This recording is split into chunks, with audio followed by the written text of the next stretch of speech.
নওগাঁর হাসাইগাড়ি ইউনিয়ন স্বাস্থ্য ও পরিবার কল্যাণ কেন্দ্রটি দীর্ঘদিন ধরে বন্ধ। স্থানীয়দের অভিযোগ, কর্মকর্তার অনীহা, স্বেচ্ছাচারিতা ও গাফিলতিতে সেবা থেকে বঞ্চিত বিশাল জনগোষ্ঠী। বিষয়টি নিয়ে তথ্য জানতে গেলে সাংবাদিকদের সাথে অশোভন আচরণ করেন জেলা পরিবার পরিকল্পনা বিভাগের উপপরিচালক। এমনকি মামলা করারও হুমকি দেন তিনি। সিলন টি রপ্তানিতে শীর্ষে। প্রথম দেখাই বোঝার উপায় নেই এই সেবা কেন্দ্রটি বন্ধ। অবকাঠামো সবই আছে, সচল রয়েছে বিদ্যুৎ সংযোগও, অথচ ভেতরে পড়ে থেকে নষ্ট হচ্ছে চেয়ার টেবিল ও অন্যান্য আসবাবপত্র। খাল বিল অঞ্চল হওয়ায় এমনিতেই সুবিধা বঞ্চিত হাসাইগাড়ি অঞ্চলের মানুষ।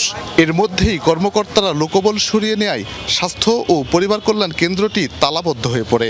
বন্ধ রয়েছে সেবাদান। সমস্যা তো হয়, সমস্যা হয় না। যেমন সেদিন আমি স্ট্রোক করে মরে যাওয়া লাগছিল, এখানে যদি হসপিটাল থাকতো তাহলে চিকিৎসা হতো। একটা রুগী হয়ে গেল, আমাদের নিয়ে সদর চলে যাওয়া লাগছে, না হলে ওই জুগুলাড়ি যাওয়া লাগছে।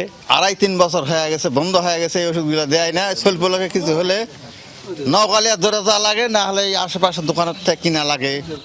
মা ও শিশুর স্বাস্থ্য, জন্ম নিয়ন্ত্রণ পদ্ধতির সেবা, টিকা গ্রহণ ও পরিবার পরিকল্পনার পরামর্শ থেকে বঞ্চিত 16টি গ্রামের মানুষ। প্রাথমিক স্বাস্থ্য সেবা নিতেও তাদেরকে যেতে হচ্ছে 25 থেকে 30 কিলোমিটার দূরে।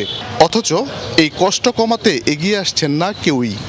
আসে ঘুরে চলে যায়, দল দলে আসে ঘুরে যায়, ডাক্তার আসে না, ওষুধ পায় না। ওষুধ পায় না, চলে যায়, ডাক্তার নাই, কবরাত নাই, আয়া নাই, কেউ নাই, পিয়ন নাই, কিছু নাই। গর্ভবতী মাকে নিয়ে যাও মানে খুব বিপদ।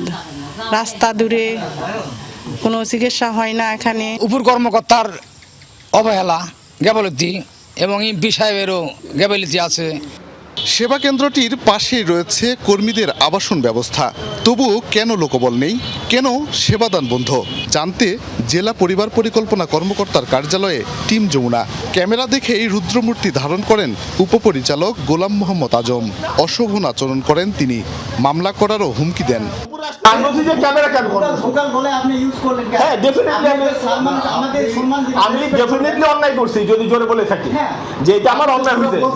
অফিসিয়াল চিঠি করেন, আপনি যে কথা বলছেন আমি বাই নেমে আপনি নাইক লিস্টে মামলা করব।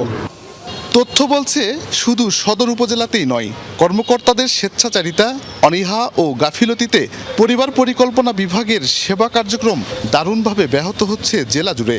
এমন অবস্থা ঠেকাতে দ্রুত ব্যবস্থা নেওয়ার দাবি ভুক্তভোগীদের। শফিক ছোটন, যমুনা নিউজ, নওগাঁ।